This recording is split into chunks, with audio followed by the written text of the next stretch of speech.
Les lois sur la liberté d'expression deviennent de plus en plus sévères pour faire en sorte qu'un désaccord idéologique puisse se transformer en délit, en crime. Donc, on est devant un système qui se verrouille parce qu'il a peur d'une réplique trumpiste en Europe. Quel effet la victoire de Trump a eu sur les élites à travers le monde, tu sais, au pouvoir en place? Alors, aux États-Unis, ils ont eu peur. Là, ils se sont dit, oh là là, il est là. Donc là, on a vu le ralliement des gars de la tech, donc qui étaient auparavant plutôt des progressistes californiens, se rallier de manière très... Donc, à embrasser la bague du nouveau pouvoir, en quelque sorte. Ensuite, au-delà de ce petit milieu, plusieurs ont eu peur. Parce qu'on se dit, en instant, cet homme-là, avec la personnalité qui est la sienne, avec une vraie majorité, arrive au cœur de la capitale de l'Empire.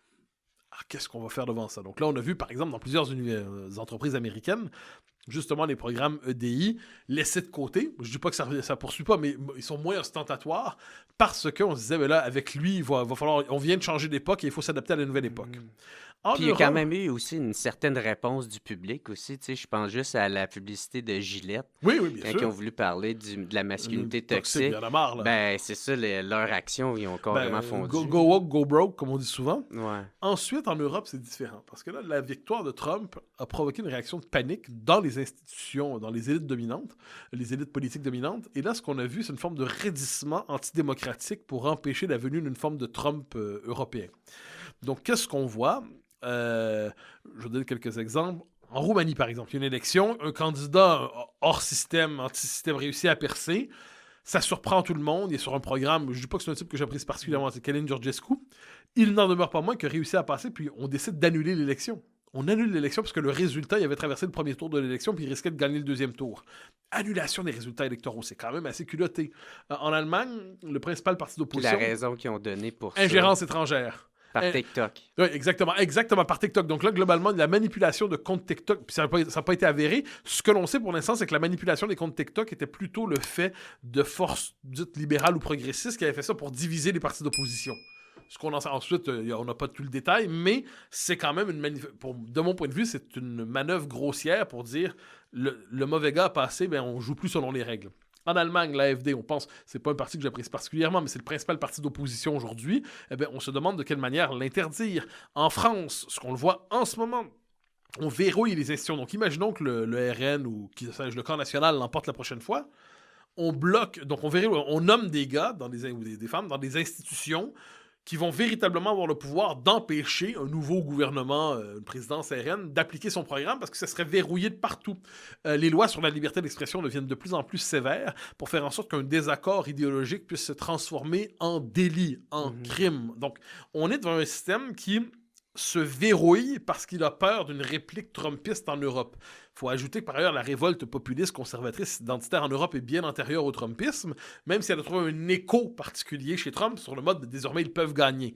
Et c'est sur le mode ils ne doivent jamais gagner qu'il faut désormais tout verrouiller pour empêcher la révolte populaire, l'insurrection populiste de se traduire politiquement. Tu parles aussi d'une redéfinition de l'état de droit. Oui, ça c'est fascinant. C'est l'état de droit, toi, moi, dans notre esprit, je pense, c'est l'encadrement juridique, enfin, on pourrait dire, c'est la mise en forme d'un cadre juridique qui évite l'arbitraire étatique, l'arbitraire politique. Puis c'est la défense des libertés publiques, bon, quelque chose de tout à fait fondamental.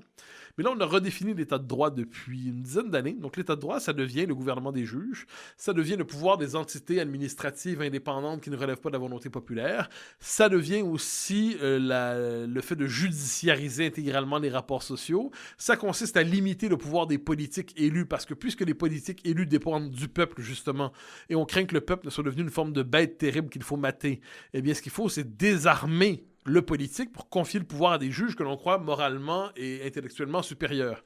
Et ça, donc ce qu'on nomme état de droit aujourd'hui n'a rien à voir avec ce qu'a été l'état de droit historiquement. Donc voilà pourquoi je pense qu'on est devenu devant une forme d'idéologisation de l'état de droit, puis on nous fait passer pour l'état de droit dans les faits, ce qui est une forme d'autoritarisme administratif et progressiste déguisé derrière le respect des formes, mais qui ne respecte plus du tout l'esprit démocratique. Mais qu'est-ce que c'est ça? Mais qu'est-ce que ça dit, ça, sur la souveraineté populaire? Que la souveraineté populaire, on s'en méfie, parce que on considère, depuis les années, on pourrait dire dans les années 60, la première fois qu'on le voit, c'est avec Lénine. Donc ça, je remonte un peu. Lénine considère, au début du 20e siècle, En Russie, ça, hein? il dit, on ne peut pas compter sur le peuple pour faire la révolution, parce que le peuple laissé à lui-même n'est pas révolutionnaire. Il est trade unioniste, dit-il. Ça veut dire globalement, il est syndicaliste. L'objectif du peuple, c'est d'améliorer ses conditions à l'intérieur du système. Ce n'est pas de servir de chair à canon révolutionnaire pour faire advenir le communisme. C'est rester dans leur carré de sable. Oui, exactement. Donc là, Lénine se dit à ce moment-là, il faut donner... Le pouvoir ne doit pas appartenir au peuple, mais au parti. Au parti et les intellectuels, qui seraient l'incarnation de la volonté inconsciente du peuple de faire advenir la révolution. Et quand le peuple n'est pas d'accord, le peuple devient contre-révolutionnaire, et si le peuple est contre-révolutionnaire, il faut s'en méfier. Ce point de départ-là est fondamental. On le retrouve dans les années 60, quand la gauche universitaire, la gauche intellectuelle, constate que le peuple ne veut pas encore une fois de révolution. Marcuse, parmi tant d'autres, les grands noms de l'époque disent que le peuple est devenu contre-révolutionnaire. Donc on va chercher un nouveau sujet révolutionnaire. Donc là, puisque le peuple ne veut pas servir de chair à canon, donc c'est à partir de ce moment-là qu'on commence à dire les minorités. Les minorités vont servir de nouveaux peuples révolutionnaires. Et là, c'est le moment, le basculement diversitaire remonte à cette période.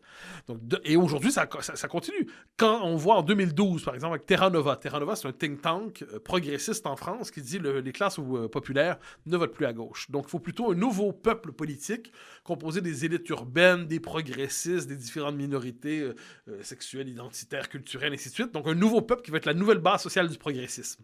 Donc, le constat depuis 60 ans, au moins en Occident, sinon davantage, c'est que les classes populaires, les classes moyennes ne sont pas révolutionnaires, sont attachées globalement à leur culture, leur mémoire, leur identité, leurs mœurs, leur liberté, leur mode de vie. Et dès lors, on est devant un moment anti-populaire. Donc le peuple, on s'en méfie. Donc si on pense que le peuple est dangereux, ne lui donnons pas le pouvoir. Ou alors rééduquons-le. Et quand au terme de la rééducation, quand il pensera bien, on lui redonnera le pouvoir. Mais entre-temps, c'est dangereux. Et là, qu'est-ce qu'on a vu avec ça ces dernières années? La mise en place d'un dispositif institutionnel pour sortir du piège d'un peuple qui déciderait de se mêler de ce qui le regarde. Donc, justement, les tribunaux, les hautes autorités administratives, les médias sur le mode de la rééducation. Et on l'a vu un peu en France en 2021-22, parce qu'en France, les candidats, pour être capables de participer à la présidentielle, doivent avoir 500 signatures. Donc, des signatures de maires, de conseillers généraux qui leur donnent le droit de participer à la présidentielle. Quelque part en décembre de mémoire 2021, 3 candidats, de gauche comme de droite, Marine Le Pen, Éric Zemmour, Jean-Luc Mélenchon, qui représentaient à ce moment-là dans les sondages autour de 45 à 48% du vote, sinon davantage, n'ont pas accès, on craint qu'ils n'aient pas leur signature. Donc, ils ne pourraient pas participer à l'élection présidentielle. Et là, plusieurs, dans le commentariat, disent c'est très bien, des candidats anti-républicains, comme disons, et factieux, ne pourront pas participer. Donc, on aurait une élection seulement avec des gens respectables. Et moi, je me rappelle, j'interviens dans le débat en disant mais qu'est-ce que vous dites là? Vous vous rendez compte que pour vous, puisque le peuple pense mal, vous préférez exclure ses représentants de la vie démocratique. Donc, on passe d'un peuple... on pourrait dire qu'on est devant un peuple qui est dit anti-républicain et on a une république anti-populaire. Donc, on est devant une démocratie sans le peuple et contre le peuple. Et ça, je pense que c'est un peu le cas partout en Occident. Puis moi, j'idéalise pas le peuple. Sur le je pense pas que le peuple a toujours raison. Évidemment, il y a des moments de foule délirants. Mais en dernière instance, les élites n'ont pas toujours raison non plus. Donc, je pense qu'il faut institutionnaliser les mécanismes qui tiennent compte des préférences populaires. Autrefois, on appelait ça des élections et des référendums, mais apparemment, il faut redécouvrir aujourd'hui que 2 plus 2 égale 4. What's up tout le monde? Ici Jer Alain pour vous dire un gros merci d'écouter et de suivre le What's Up Podcast. Vous pouvez m'aider en devenant membre Patreon. Il y a plein de sortes de forfaits. Il y en a à 3, il y en a à 4, d'autres à 15, puis d'autres à 25. En plus de m'aider financièrement, vous allez pouvoir voir les épisodes d'avance et pas besoin d'attendre qu'ils sortent en ordre chronologique. Devenez membre au patreon.com/whatsapppodcast. Sinon, gros merci tout le monde de me suivre, c'est super apprécié. Passez une excellente journée.